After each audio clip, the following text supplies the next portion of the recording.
How many of you would say that a part of your major struggle with who you are has to do with self in the world? How many would say that that's central? And how many of you are aware every day that you do battle in some way with who's in charge of the choices you make? Who's in charge of the choices? Is it you or someone else? Because if you look at the conflicts you get in, they essentially are always about the same thing: my power of choice. And someone violating your power of choice. Someone trying to take charge of your power of choice in some way. Is that not so? And so what self-esteem is, the sacredness of self-esteem is boils down to the capacity to take full charge of choice, because what choice is your capacity to manage the force of creation as it runs through your incarnation.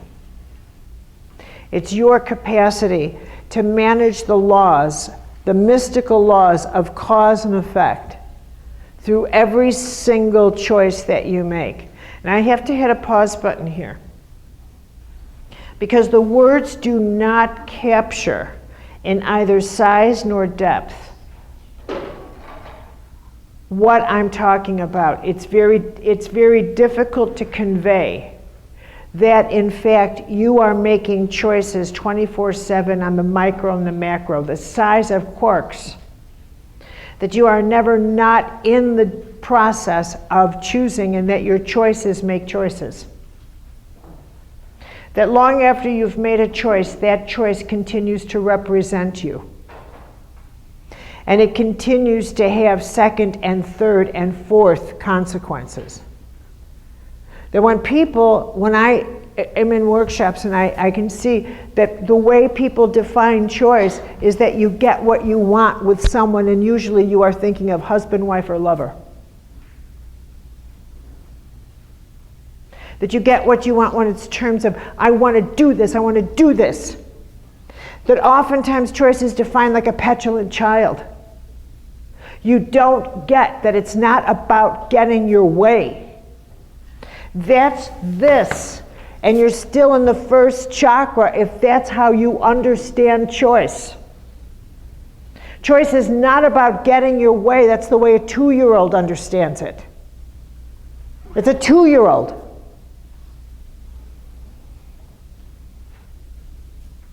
And if that's how you are a 2-year-old, and you will fight to get your way, and that's what your whole life will be about, is getting your way. And that's all. And your whole life will be a story about whether you get your way. And that's all your life will be about. And every relationship that you have will be a conflict over whether or not you've gotten your way. And that's all your relationships will ever amount to. Did you get your way with this person or not? If not, you broke it off. Did they understand you because it was about you getting your way? Because if not, you broke it off. Or you pouted. Or you were misunderstood because you didn't get your way. That's the story of your life. Did you get your way? You weren't understood because you didn't have enough attention because you didn't get your way. Now, how many of you, is that the theme of your life, getting your way?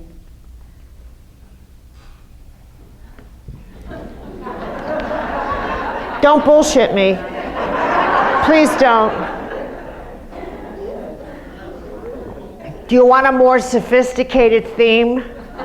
Really? Do ya? Do you think it's time? It's not smart. You know, you don't heal when that's the theme of your life. Because all it is for you is about getting your way. That's not a respectable theme. That's not a conscious theme. And that's a theme driven by a petulant child. That's the petulant child archetype. I got to get my way. Wow. What would the illness be if you were always in that mode? Well, you'd certainly make a lot of people sick.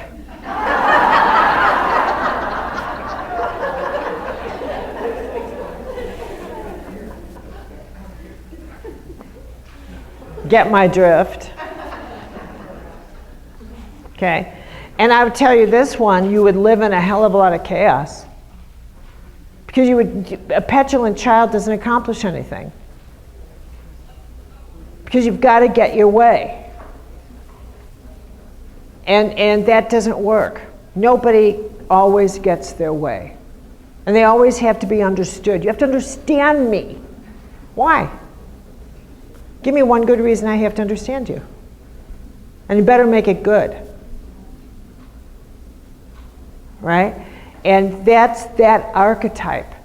And here's the important, now we shift over to self-esteem and choices. You don't get that the choices you will always make. No, I say this differently, it's not true. The choices a petulant child makes tend to be vengeful. What? Vengeful.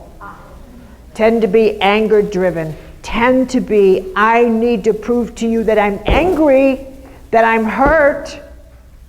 So they tend to be sabotorial. So you're always sinking your own ship. You're always punishing somebody. So it's a disastrous way to live. It's disastrous. How can you possibly heal, get on, become, do with that? And when I've dealt with people who are ill and they have that archetype, I don't care what they eat cat food, it won't make any difference. You are not healing. It's not possible. Go eat McDonald's cat food, it doesn't matter. You can come to a place like this and get all your massages and get all your acupuncture. Why bother? Why? It won't help you. Not kidding, not kidding you, not kidding you. Because the kind of choices that you make have nothing to do with a quality of force inside of you. So what the choices that we make, one of the, I think that at some point, when a collision happens in your life, and I look at all the literature on a bookshelf, how to be happy, how to find happiness in 7 easy choices. Are you serious? How to find love just like that. All this nonsense, all this garbage that is sold like how to make everything difficult so easy. We want everything so easy. When in fact, it has to do with the capacity to look at yourself and say, what kind of choices am I making that are producing these consequences in my life? What are the choices that I make consistently that are producing reckless choices, reckless consequences? Surely you have observed a choice that you make repeatedly, one choice that you make repeatedly, that you think, why do I do that? Yes? All right, name one. Identify one that you make that you know sabotages you. This is the saboteur archetype. Identify one choice, because this is how we start developing self-esteem. You have to put your feet to the fire. It's not about breathing deep and walking 3 miles. It's called turning around and looking at yourself, meeting yourself here on the bridge. Because the inner part of you is built very different than the outer part. Here, your self-esteem is based on whether someone approves of you. Whether someone likes the way you dress, likes the way you look. You shop like this. You walk through clothing and think, what will they say, whoever they is, if I wear this?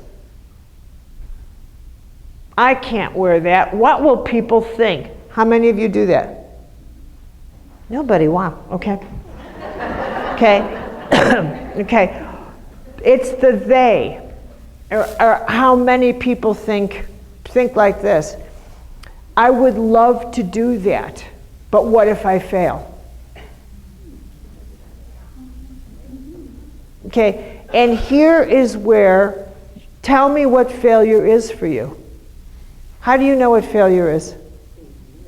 What is failure for you? That's a third chakra question. What does failure look like to you? But what does that look like?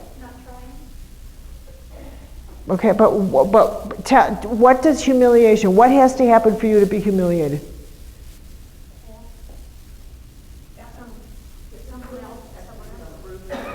Say? Someone else has to disapprove of me or what I do. Okay, so it means public criticism? Mm-hmm. Okay, so it's the they.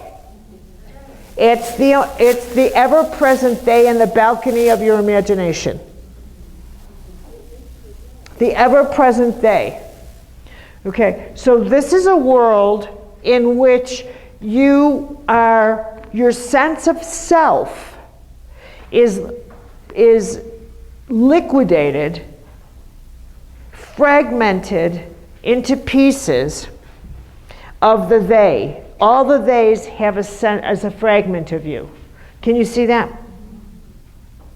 And that's how your identity has been put together. Part of your identity is in your tribe, part of it is in your nationality, part of it is in the values of your tribe and nationality, part of it is in the values that they said, part of it is in the wounds from your history, part of it is in the experiences you've had, the successes you've had, the failures you've had. This is all part of what has built your sense of self. This is all whether or not you had a bad time in high school, you were the high school prom queen or not, whether people noticed you in high school or not. This defines what people think higher potential is. For people who were humiliated, they define what they think their higher potential in life is as a glamour position. As a glamorous position waiting for them that somehow an off-planet God will give them in this life so that everybody who ever humiliated them in this physical world or thought they were inconsequential will finally see them all sparkles and think, oh, if you only noticed me now. And you'll get to walk by them and say, poof. And now it's your turn to reject them. Anybody's fantasy in here? Okay? That's what you think highest, when you're in this world, highest potential is often twinged with vengeance. Because this is the vengeance world. This is the world where the reason you can't forgive is because you don't want to give up the capacity to punish somebody. If I forgive them, I can't hurt them. And so I just can't forgive. It's got nothing to do anymore with me being hurt. It's my position of hurting them. And I won't give that up. It ain't going to happen. Anybody relate to that? So the sense of self and constructing that self is huge because you have to make a lot of choices to construct the kind of self that says, I got to get rid of a lot of baggage here and a lot of permission that wounds give me, because suffering, who I am, the social groups I've built around my suffering, around that identity, that's what your self is built on. And the esteem that you have drawn from suffering. From being able to say, oh, I've been through so much. Oh, here, you have this seat.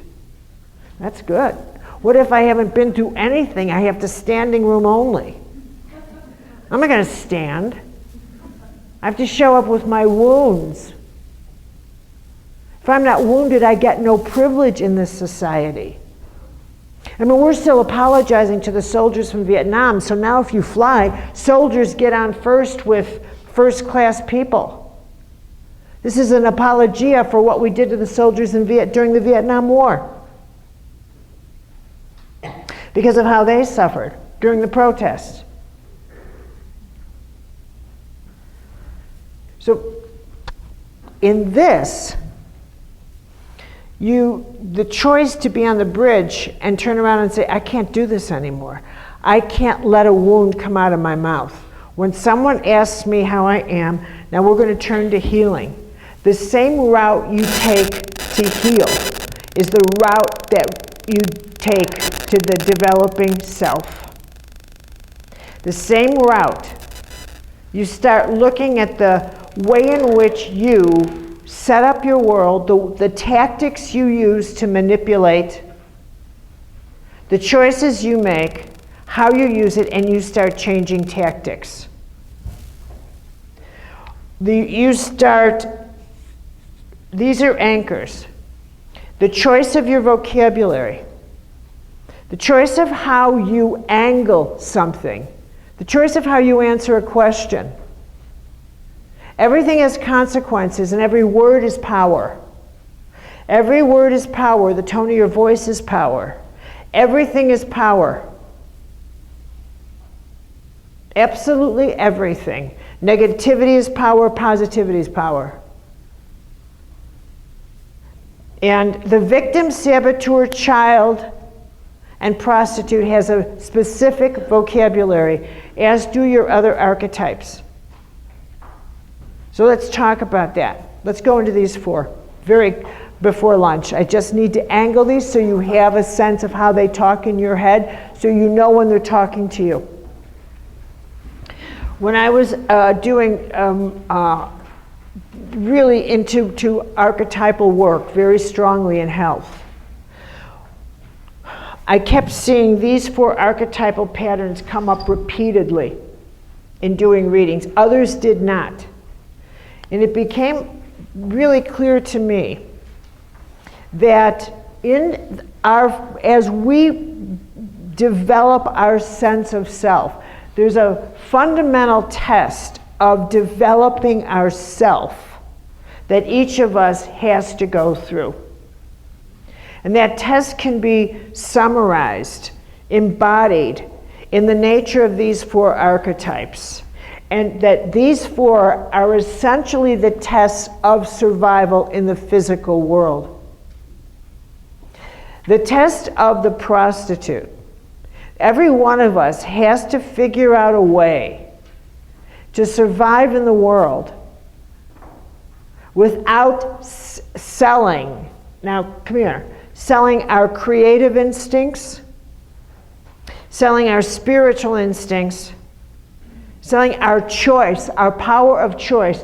There's a part that we can sell from every one of our chakras. Selling our emotion, selling our sense of self. People who sell their bodies are the most honest. Believe me.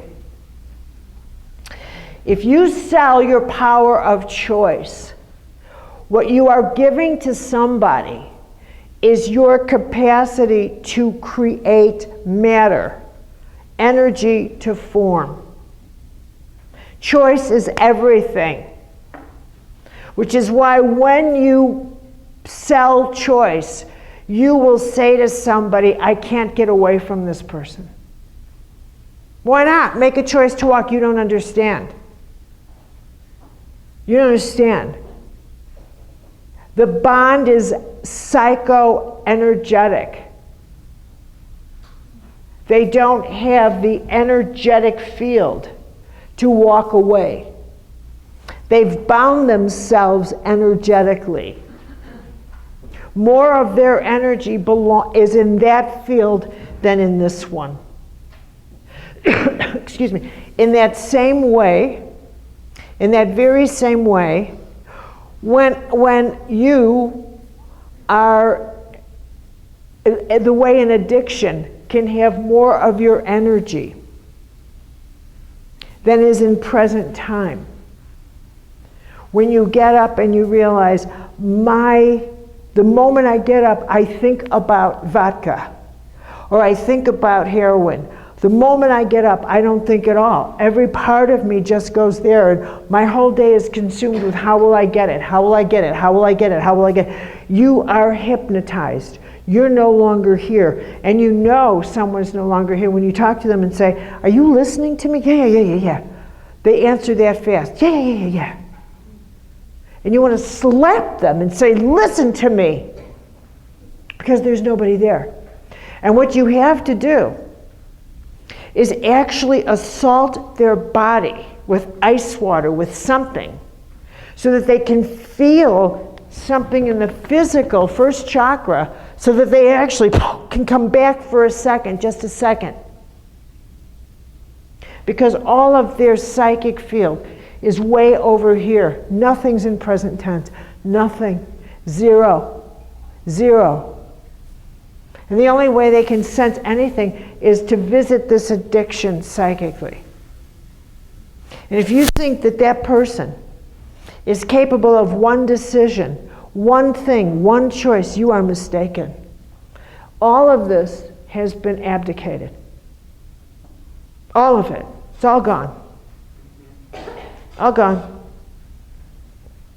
Now, choice is our most powerful force, because what it actually is our, is our participation in the dynamic of energy coming into matter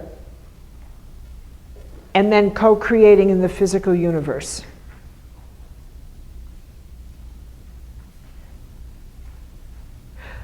If you look at every great teacher, Jesus, Buddha, anybody, what did they teach? Get yourself in present time. Clear your field of illusions and follow the instructions from within. Follow. When you get how powerful choice is, you finally do this. I surrender. I really, just tell me what you want. Use me. Tell me what you want and I'll follow. Because it's so powerful. I don't want the karma. You get the karma. I'll just follow.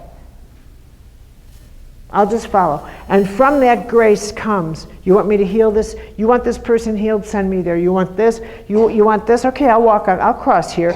I said split the water. Split the river will split when you get there. Everything when you get there. Just do it. I send you here. I don't have to work with guarantees. The absurd happens when you work with those laws, because those laws command this field. So yes, rivers were split open. Yes, this happened. Yes, dead rose. Yes. Why? Because the whole rules, the whole point of it, the whole point is that energy controls physical. Soul controls matter. Again and again and again and again. The more you are in present time, oh my God, the more you are in present time, you shift your relationship between time and space. Time and space. This is, and you've seen my formula before, but this is psychic weight, W-E-I-G-H-T. The more weight you have, the longer you have to W-A-I-T for everything. This is how you create a relationship to time and the speed at which things happen to you, including the speed at which you heal. The teacher, repeat the teacher, Jesus. You know that it goes without saying, you know, that I think all religions are costume parties, right? Okay, done. But Jesus was the cosmic master and holy master, as Buddha was a master. Jesus was the master of teaching, of healing. He taught the laws of healing. And was a holy and grand cosmic being. And again, he taught, get yourself in present time. He would say, leave the dead alone. Don't go back there. Don't go. Stay in present time. History, don't hang on to your history. Okay, it takes an enormous amount of self to let go. But as you make these choices to get out of chronos and get into vertical present time, you alter your relationship to the speed at which thought comes into form. It goes in at a faster rate because you don't have to energize your history. So thought, perception, energy comes in faster, more immediate, more intense, because you're not energizing years of illusions. And that's number one. And number two, you have this presence of self. And this is a big part of this. You have the presence of self to handle the speed at which your life would change if you healed, as you healed, or what's required to change in your life in order for you to heal. And that's a big part. And that's a big part. And that's a big part. Do you know what I'm saying here? A lot of people sabotage their healing because they don't want their life to change. You know, they know they have, for example, a lousy marriage, but they don't want to do anything, and they want to sustain their security while they want the whole package. Okay, you get it. Yeah, okay, you get it. All right. So, in dealing with that first level, we have the victim, the saboteur, prostitute. So the prostitute has to do with what we do, and all of us have to go through this in the physical. What we will compromise, what we will negotiate for our safety.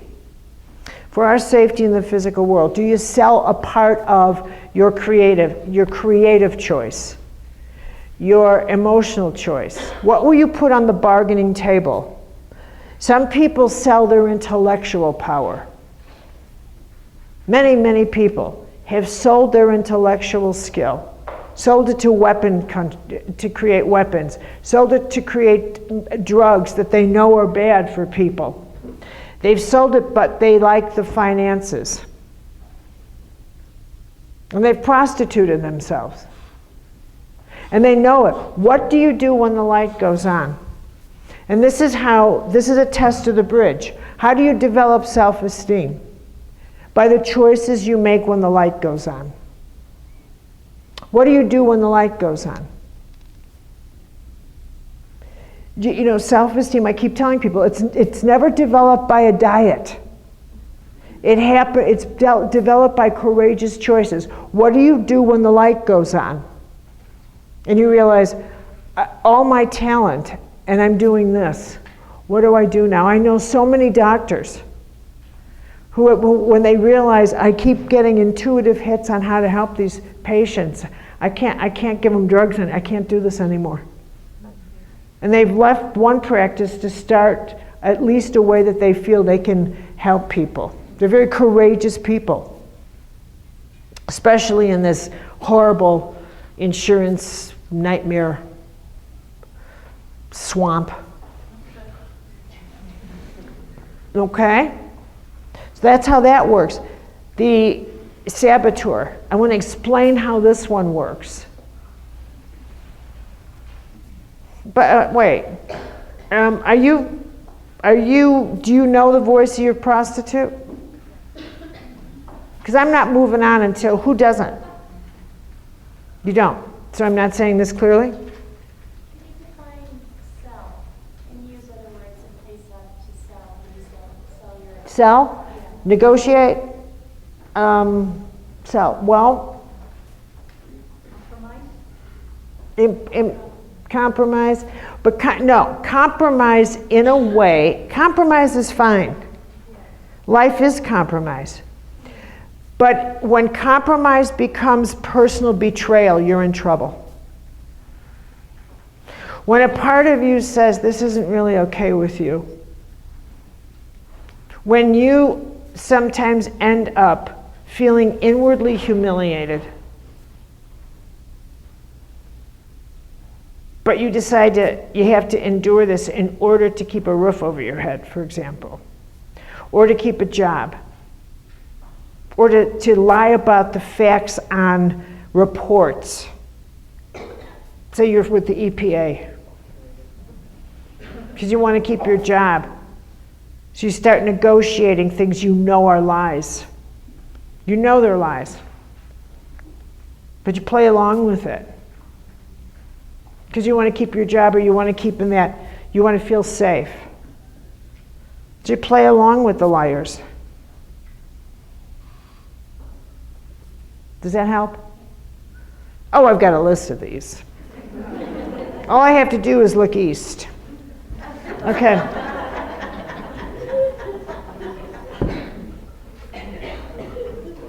Let's go on.